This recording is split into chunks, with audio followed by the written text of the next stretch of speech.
Daniel, thank you so much for joining us today. Thanks for having me, Matt. Appreciate it. Yeah, you're welcome, man.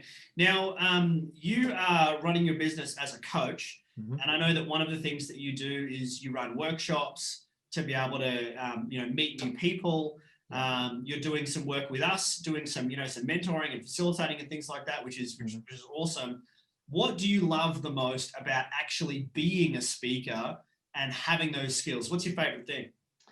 Oh, there's so many things, Matt. To be honest, like just from an inwards perspective, it's the confidence and the clarity that you kind of get in your message, and it's just being able to stand up on front of the stage and having that confidence and certainty within yourself to be able to share your message, to be able to impact more than one person at a time, is massive for me, and I absolutely love doing that and love learning it.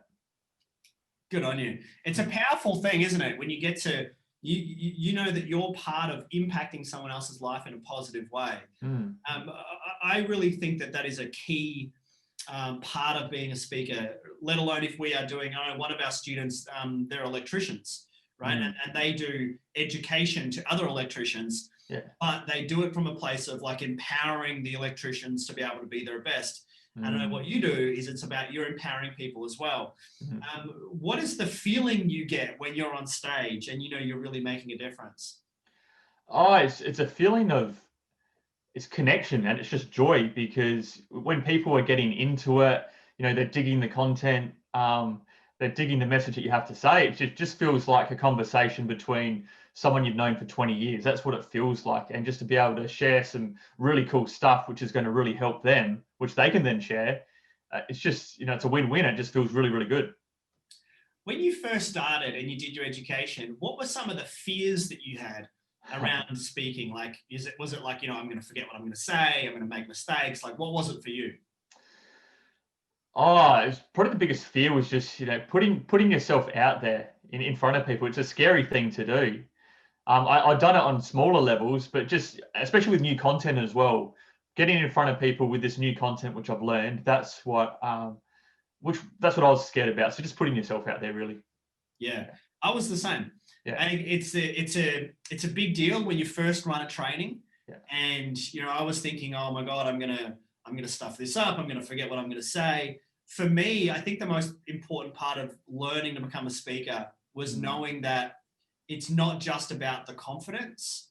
It was about the system, and it was about learning the structure. uh, What's been your journey of learning that system and learning that structure, and how has it helped you improve your confidence? yeah. I love that you touch on that, Matt, because the structure is what gave me that confidence and the certainty. So, like throughout the program with you guys and working with the TCI and learning, you guys gave me the structure to be able to talk about literally anything. Like off the top of my head without notes or anything. And that gives me the confidence for a topic I know really well just to be able to nail it. So it's like, I did a 20-minute talking with you guys on how to change a toilet roll. And if you can talk about that for 20 minutes and have a really great time, then you can talk about, your message easily. And that's why I love the structure that you guys teach. Good on you. Yeah. And so when you've been doing your training with us, one Mm, of the things that you're talking about just then is one of the ways that we do the training is that we get our students to learn how to talk about really anything for 20 yeah. minutes without notes. Yeah. Because then if you can do that with anything like how to answer your phone or how to write Mm, something down or how to change a toilet roll, then like you said, when you add in proper content, like the 3 steps to having the most resourceful mindset or the best relationship or a mm, successful business, mm. then you can really bring that to life. What did you love the most about the training that you've done here with us? What was some of your kind of breakthrough bits or favorite moments?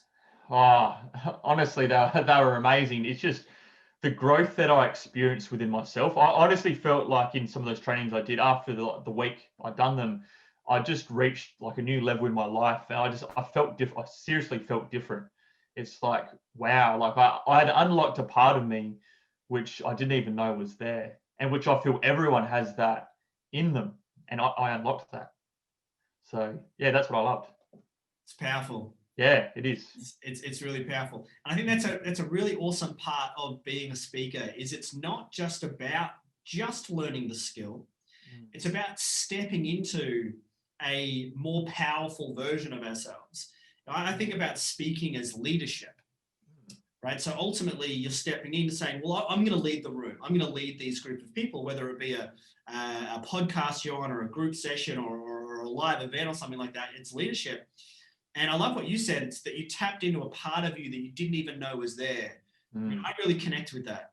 And I see that inside all of our speakers here, is that they don't realize that they've got this inner power or they've this inner knowledge. And when they do the training, they go, you know what, I've got this. I can do this. And I think that becomes infectious. I feel like I want to give that to more people. Do you feel the same? Like, you know, once you've got that, does that become a part of you and who you are on stage now? Definitely. It's like, it's at one of the trainings we did, you know, I embraced my inner Freddie Mercury, and it's this new persona I kind of tap into at times, and I love sharing that with people now. And I want more people to be able to experience that and to tap into all the parts of them, which I know are in them. Yeah, everyone should be able to experience it if they want to. Yeah. And just for context for everyone else, so tell us a little bit more about what you mean by tapping into your inner Freddie Mercury, because I loved that moment, but share for everyone else what that meant. Yeah, so at one of the trainings with TCI, we had an archetype day, and there's all these different archetypes, and we were basically put into an archetype which was our exact opposite. And for me, that was the rock star archetype. That was my opposite. So for that day, we all dressed up as our opposing archetype, and I dressed up as Freddie Mercury. We just fully got into character, and we just rocked it for a full day, just playing full out. And it was uncomfortable, it was scary, but it was so much fun. And just watching everyone get outside of their comfort zone and to tap into this part of them, which has always been there, but it's been a little bit uncomfortable to do, was just it was just amazing for us and for everyone else to experience that together. Yeah, congratulations. I think it's awesome. I think one of the cool things is, I reckon you actually look like him a little bit. I do. I reckon I do. When I dress up, similar body shape. Yeah. Now you've got these speaking skills, how has it opened up opportunities for you? Because one of the things that I see is that whenever someone has speaking skills, they quadruple the opportunities that's in front of them. Where if you don't have that skill, it's like you can only do certain things. How's it opened up your opportunities for yourself as a coach, as a speaker, as a business owner? Yeah, it's just, to be honest, and I haven't actually been putting in extra work to get these opportunities now. They've almost been just coming to me. So I'm in a kind of a small town where I am, I guess, known a little bit, but I've had different businesses and associations reach out to me because they've seen what I'm doing with the coaching and now with speaking as well. And they've been asking if I can speak at their events or run a workshop for them. So it's really helped me in that way, get out in the community more, and to start speaking and facilitating, running workshops, which has been massive. And just networking with some other people that are doing cool stuff like that. And I was on my first podcast recently as a guest. So things like that, it's just all starting to happen now because of this work, which I did with you guys with the speaking and the facilitation. Yeah. Good on you. Did you ever think you'd be able to do what you're doing right now? I don't know. I think maybe a little part of me did, but just not to this extent and not how quickly it's all happened. Like, it's honestly, yeah, it's blown my mind how quickly things have happened. Congratulations. Yeah, thanks, man. Now, you're so welcome. Now, there's going to be people that'll be watching this that'll be inspired by what you've done and how far you've come as a speaker and in your own world. What would you say to someone who's considering joining the school and doing the speaker training with us and becoming a speaker themselves? Yeah, if you want to be a world-class speaker, then join TCI and go through these programs, because they honestly are world-class, and you'll become a better version of yourself. You'll be able to share your message and impact so many more people. So it's an absolute no-brainer, in my opinion. Do it, because you will become a world-class speaker and you will have so much more clarity and confidence in speaking to people. Thanks, Dan. Pleasure to have you here.